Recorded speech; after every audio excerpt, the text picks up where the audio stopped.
कृष्णा।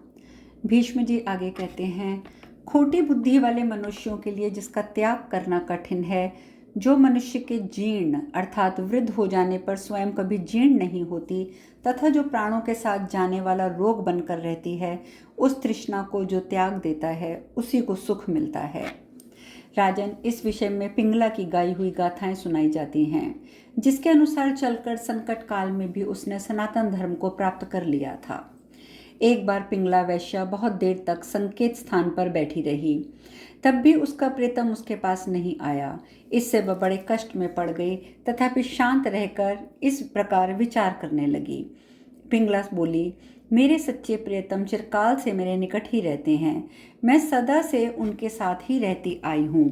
वे कभी उन्मत्त नहीं होते, परंतु मैं ऐसी मत वाली हो गई हूँ कि आज से पहले उन्हें पहचान ही ना सकी। जिसमें एक ही खंबा और 9 दरवाजे हैं, उस शरीर रूपी घर को आज से मैं दूसरों के लिए बंद कर दूंगी। यहाँ आने वाले उस सच्चे प्रियतम को जानकर भी कौन नारी किस हार्ड मांस के पुतले को अपना प्राण बल्लभ मानेगी। अब मैं मोह निद्रा से जग गई हूँ और निरंतर सजग हूँ। कामनाओं का त्याग कर चुकी हूँ, अतः मैं नरक रूपी धूर्त मनुष्य काम का रूप धारण करके अब वह मुझे धोखा नहीं दे सकेंगे। भाग्य से अथवा पूर्वकृत शुभ कर्मों के प्रभाव से कभी कभी अनर्थ भी अर्थ रूप हो जाता है, जिससे आज निराश होकर मैं उत्तम ज्ञान से संपन्न हो गई हूँ। अतः अब मैं अजितेंद्रिय नहीं रह गई हूँ। वास्तव में जिसे किसी प्रकार की आशा नहीं है, वही सुख से सोता है। आशा का ना होना ही परम सुख है।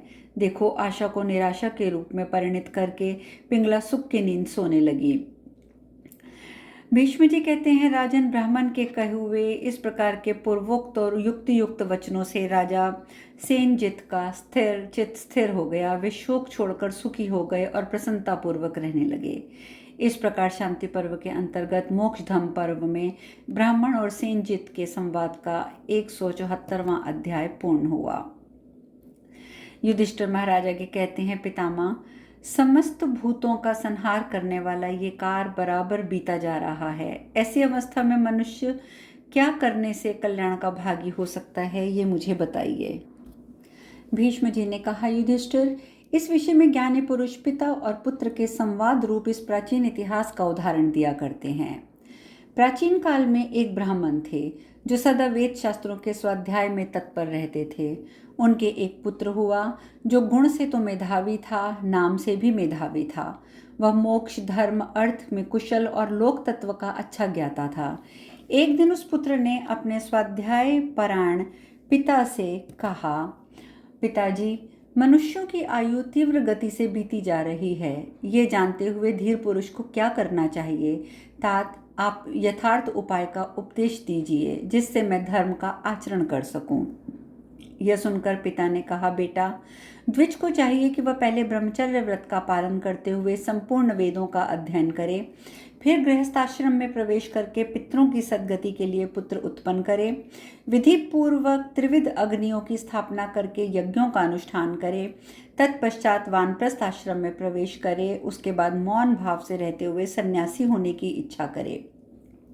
पुत्र ने कहा, पिताजी, ये लोग जब इस प्रकार से मृत्यु द्वारा मारा जा रहा है, जरा अवस्था द्वारा चारों ओर से घेर लिया गया है, दिन और रात सफलतापूर्वक आयुष्य रूप धार काम करके बीत रहे हैं, ऐसी दिशा में भी आप धीर की भांति कैसे बात कर रहे हैं? पिता ने पूछा, बेटा, तुम मुझे भयभीत सा क्यों कर रहे हो? बताओ तो सही, ये लोग किससे मारा जा रहा है? किसने इसे घेर रखा है? कौन से ऐसे व्यक्ति हैं जो सफलतापूर्वक अपना काम करके व्यतीत हो रहे हैं? पुत्र ने कहा, पिताजी, देखिए, ये संपूर्ण जगत मृत्यु के द्वारा मारा जा रहा है। बुढ़ापे ने इसे घेर रखा है और दिन रात ही वे व्यक्ति जो सफलतापूर्वक प्राणियों की आयु का अपहरण स्वरूप अपना काम करके व्यतीत कर रहे हैं। इस बात को आप समझते क्यों नहीं हैं? ये अमोघ रात्रियां नित्य आती हैं, चली जाती हैं। मैं इस बात को जानता हूँ कि मृत्यु क्षण भर के लिए भी रुक नहीं सकती और मैं उसके जाल में फंसकर ही विचर रहा हूँ। तब मैं थोड़ी देर भी प्रतीक्षा कैसे कर सकता हूँ? जब एक एक पल बीतने के साथ ही आयु बहुत कम होती चली जाती है, तब छिछले जल में रहने वाली मछली के समान कौन सुख पा सकता है। जिस रात के बीतने पर मनुष्य को शुभ कर्म ना करे, उस दिन को विद्वान पुरुष व्यर्थ हो गया समझे। मनुष्य की कामनाएं पूरी नहीं हो पाती हैं, मौत उसके पास आ पहुंचती है। जैसे घास चरते हुए भेड़े के पास अचानक व्याघ्री आ पहुंचती है और उसे दबोच लेती है, उसी प्रकार मनुष्य का मन जब दूसरी ओर लगा होता है, उसी समय से ऐसा मृत्यु आ जाती है और उसे लेकर चल देती है। इसलिए जो कल्याणकारी कार्य हो उसे आज ही कर डालिए। आपका ये समय हाथ से निकल ना जाए, क्योंकि सारे काम अधूरे ही पड़े रह जाएंगे और मौत आपको खींच ले जाएगी। कल किया जाने वाला काम आज ही पूरा कर लेना चाहिए। जिसे सायंकाल में करना है उसे प्रातः काल में ही कर लेना चाहिए, क्योंकि मौत ये नहीं देखती कि इसका काम अभी पूरा हुआ है या नहीं। कौन जानता है कि किसका मृत्यु काल आज ही उपस्थित होगा। संपूर्ण जगत पर प्रभुत्व रखने वाली मृत्यु जब किसी को हर ले जाना चाहती है तो पहले से निमंत्रण नहीं भेजती। जैसे मछुआरे चुपके से आकर मछलियों को पकड़ लेते हैं, उसी प्रकार मृत्यु भी अज्ञात रहकर ही आक्रमण कर देती है। अतः युवावस्था में सबको धर्म का आचरण करना चाहिए, क्योंकि जीवन निसंदेह अनित्य है। धर्म आचरण करने से इस लोक में मनुष्य की कीर्ति का विस्तार होता है और परलोक में भी उसे सुख मिलता है। जो मनुष्य मोह में डूबा हुआ है वही पुत्र और स्त्री के लिए उद्योग करने लगता है तथा करने और ना करने योग्य कार्य करके सबका पालन पोषण करता है। जैसे सोए हुए मृग को बाघ उठा ले जाता है, उसी प्रकार पुत्र और पशुओं से संपन्न हुए उन्हीं में मन को फंसाए रहने वाले मनुष्य को भी एक दिन मृत्यु आकर उठा ले जाती है। जब तक मनुष्य भोगों से तृप्त नहीं होता, संग्रह ही करता रहता है, तभी तो उसे मौत आकर ले जाती है। ठीक वैसे ही जैसे व्याघ्र किसी पशु को ले जाता है। मनुष्य सोचता है कि ये काम पूरा हो गया, यह अभी करना है, यह अभी अधूरा पड़ा है। इस प्रकार चेष्टा जनित सुख में आसक्त हुए मानव को काल अपने वश में कर लेता है। मनुष्य अपने खेत, दुकान और घर में फंसा रहता है। उसके किए हुए उन कर्मों को फल मिलने से भी नहीं मिल पाता। उसके लिए ही इस कर्मासक्त मनुष्य को उठा ले जाती है ये मृत्यु। कोई दुर्बल हो या बलवान, शूरवीर हो या डरपोक, मूर्ख हो या विद्वान, मृत्यु उसकी समस्त कामनाओं के पूर्ण होने से पहले उठा ले जाती है। पिताजी, जब इस शरीर में मृत्यु, जरा, व्याधि और अनेक कारणों से होने वाले दुखों का आक्रमण होता रहता है, तब आप स्वस्थ होकर कैसे बैठे हैं। देहधारी जीव के जन्म लेते ही अंत करने के लिए मौत और बुढ़ापा उसके पीछे लग जाता है। ये समस्त चराचर प्राणी इन्हीं दोनों से बंधे हुए हैं। ग्राम या नगर में रहकर जो स्त्री पुत्र आदि में आसक्ति बढ़ाई जाती है, वह मृत्यु का मुख ही है। और वन का आश्रय लेता है, वह इंद्र रूपी गौओं को बांधने के लिए गौशाला के समान है। ये श्रुति का कथन है। ग्राम में रहने पर वहाँ के स्त्री पुत्र आदि विषयों में जो आसक्ति होती है, ये जीवन को बांधने वाली रस्सी के समान है। पुण्यात्मा पुरुष इसे काट कर निकल पाते हैं, पापी पुरुष इसे नहीं काट पाते। जो मनुष्य मन, वाणी और शरीर रूपी साधनों द्वारा प्राणियों की हिंसा नहीं करता, उसका भी जीवन और अर्थ का नाश करने वाले हिंसक प्राणी हिंसा नहीं करते हैं। सत्य के बिना कोई भी मनुष्य सामने आते हुए मृत्यु की सेना का कभी सामना नहीं कर सकता। इसीलिए असत्य को त्याग देना चाहिए, क्योंकि अमृत तत्व सत्य में ही स्थित है। अतः मनुष्य को सत्यव्रत का आचरण करना चाहिए। सत्य योग में तत्पर रहकर और शास्त्र की बातों को सत्य मानकर श्रद्धापूर्वक सदा मन और इंद्रियों का संयम करना चाहिए। इस प्रकार सत्य के द्वारा ही मनुष्य मृत्यु पर विजय पा सकता है। अमृत और मृत्यु दोनों ही शरीर में स्थित हैं। मनुष्य मोह से मृत्यु को और सत्य से अमृत को प्राप्त कर सकता है। अतः मैं हिंसा से दूर रहकर सत्य की खोज करूंगा। काम और क्रोध को हृदय से निकालकर सुख और दुख में समान भाव रखूंगा और सबके लिए कल्याणकारी बनकर देवताओं के समान मृत्यु के भय से मुक्त हो जाऊंगा। मैं निवृत्ति परायण होकर शांति में यज्ञ में तत्पर रहूंगा। मन और इंद्रियों को वश में रखकर ब्रह्म यज्ञ में लग जाऊंगा। मुनिवृत्ति में रहूंगा। उत्तरायण के मार्ग से जाने के लिए मैं जप और स्वाध्याय रूप वायज्ञ, ज्ञान रूप मनोयज्ञ और अग्निहोत्र और गुरु शुश्रूषा आदि कर्म का अनुष्ठान करूंगा। मेरे जैसे विद्वान पुरुष नश्वर फल देने वाले हिंसा युक्त पशु यज्ञ और पिशाचों के समान अपने शरीर के ही रक्त मांस के द्वारा किए जाने वाले तामस यज्ञों का अनुष्ठान कैसे कर सकता है? जिसकी वाणी और मन दोनों सदा भली भांति एकाग्र रहते हों, जो त्याग तपस्या सत्य से संपन्न हो, वह निश्चय ही सब कुछ प्राप्त कर सकता है। मैं संतान रहित होने पर भी परमात्मा में ही, परमात्मा द्वारा उत्पन्न हुआ परमात्मा में ही स्थित हूँ। आगे भी आत्मा में ही लीन हो जाऊंगा। संतान मुझे पार नहीं उतारेगी। परमात्मा के साथ एकता तथा समता, सत्य भाषण, सदाचार, ब्रह्मनिष्ठता, दंड का परित्याग, सरलता और सब प्रकार के सकाम कर्मों में उपराती इनके समान ब्राह्मण के लिए दूसरा कोई धन नहीं है। ब्राह्मण देव पिताजी, अब आप एक दिन में मर जाएंगे तो आपको इस धन से क्या लाभ होगा? आप अपने हृदय रूपी गुफा में स्थित हुए परमात्मा को खोजिए। सोचिए तो सही, आपके पिता और पितामह कहाँ चले गए हैं? भीष्म जी कहते हैं, नरेश्वर, पुत्र का वचन सुनकर पिता ने जैसे सत्य धर्म का अनुष्ठान किया था, उसी प्रकार तुम भी सत्य धर्म में तत्पर रहकर यथा योग्य वर्ताव करो। इस प्रकार श्री महाभारत शांति पर्व के अंतर्गत मोक्ष धर्म पर्व में पिता और पुत्र के संवाद का कथा विषय 175वां अध्याय पूर्ण हुआ। युधिष्ठिर महाराज ने पूछा, पितामह, धनी और निर्धन दोनों स्वतंत्रता पूर्वक व्यवहार करते हैं, फिर उन्हें किस रूप में और कैसे सुख शांति की और दुख की प्राप्ति होती है? भीष्म जी कहते हैं, युधिष्ठिर, इस विषय में विद्वान पुरुष एक पुरातन इतिहास कहते हैं, जिसे परम शांत जीवंत मुक्त शंपाकन ने यहाँ कहा था। पहले की बात है, फटे पुराने वस्त्रों एवं अपनी दुष्टा स्त्री के और भूख के कारण अत्यंत कष्ट पाने वाले एक त्यागी ब्राह्मण ने, जिसका नाम शंपाक था, मुझसे इस प्रकार कहा था, इस संसार में जो भी मनुष्य उत्पन्न होता है, वह धनी हो या निर्धन, उसे जन्म के साथ ही नाना प्रकार के सुख दुख प्राप्त होने लगते हैं। विधाता उसे यदि सुख और दुख इन दोनों में से किसी एक मार्ग पर ले जाए तो वो ना तो सुख पाकर प्रसन्न होता है, ना दुख में पड़कर परितप्त होता है।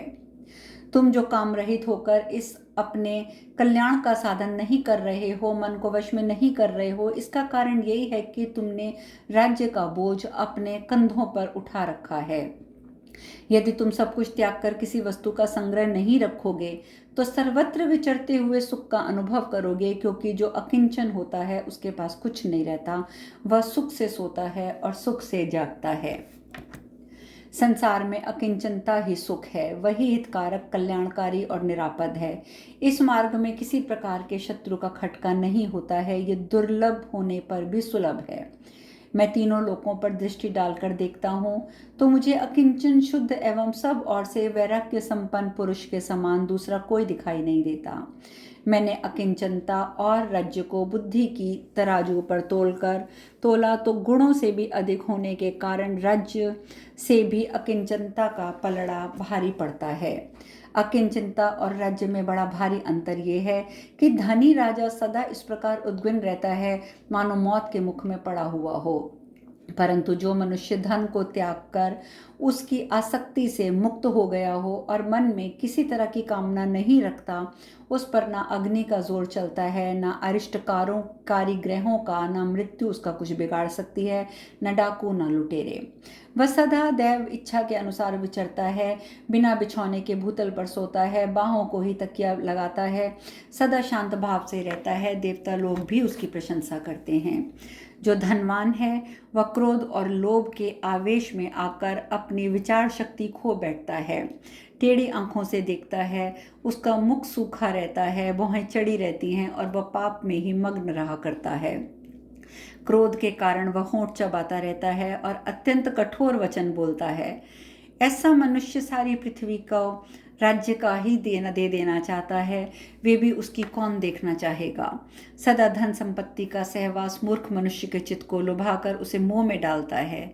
जैसे वायु शरद ऋतु के बादलों को उड़ा ले जाती है, उसी प्रकार ये संपत्ति मनुष्य के मन को हर लेती है। फिर उसके ऊपर रूप का अहंकार, धन का मद सवार हो जाता है और वह ऐसा मानने लगता है मैं बड़ा कुलीन हूँ, सिद्ध हूँ, कोई साधारण मनुष्य नहीं हूँ।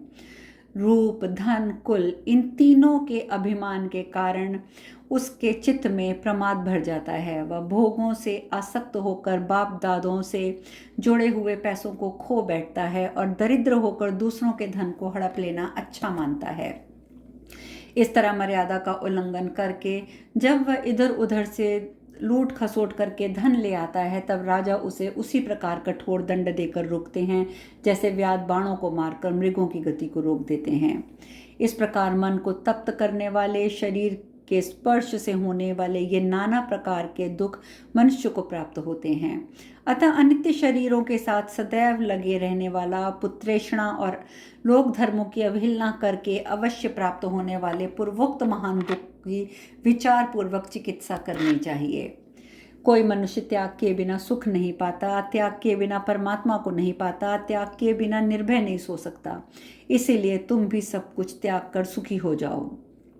इस प्रकार पूर्व काल में शंपाक नामक ब्राह्मण ने हस्तिनापुर में मुझसे त्याग की महिमा का वर्णन किया है। अतः त्याग ही सबसे श्रेष्ठ माना गया है। इस प्रकार श्री महाभारत शांति पर्व के अंतर्गत मोक्षधम पर्व में शंपाक गीता विषयक 176वां अध्याय पूर्ण हुआ। युधिष्ठिर महाराज आगे पूछते हैं, दादाजी, यदि कोई मनुष्य धन की तृष्णा से ग्रस्त होकर तरह तरह के उद्योग करने पर भी धन ना पा सके तो वह क्या करे जिससे उसे सुख की प्राप्ति हो? भीष्म जी कहते हैं, भरत, सब में समता का भाव, व्यर्थ परिश्रम का अभाव, सत्य भाषण, संसार से वैराग्य और कर्मासक्ति का अभाव, ये पांचों जिस मनुष्य में होते हैं वह सुखी होता है। ज्ञान वृद्ध मनुष्य पुरुष इन्हीं 5 वस्तुओं को शांति का कारण बताते हैं। यही स्वर्ग है, यही धर्म है, यही परम उत्तम सुख माना गया है। युधिष्ठिर, इस विषय में जानकार पुरुष एक प्राचीन इतिहास का उदाहरण देते हैं। मंगी नामक मुनि ने भोगों से विरक्त होकर जो उद्गार प्रकट किया था वही इतिहास में वर्णित है। मंगी धन के लिए अनेक प्रकार की चेष्टाएं करते थे, परंतु हर बार उनका प्रयत्न व्यर्थ हो जाता था। अंत में जब वह थोड़ा सा धन शेष रह गया तो वे उसे देखकर उन्होंने 2 नए बछड़े खरीदे। एक दिन उन दोनों बछड़ों को परस्पर जोड़कर वे हल चलाने की शिक्षा देने के लिए जा रहे थे। जब वे दोनों बछड़े गांव के बाहर निकले तो बैठे हुए एक ऊंट को बीच में लेकर सहसा दौड़ पड़े। जब वे उसकी गर्दन के पास पहुंचे तो ऊंट के लिए ये असह्य हो उठा।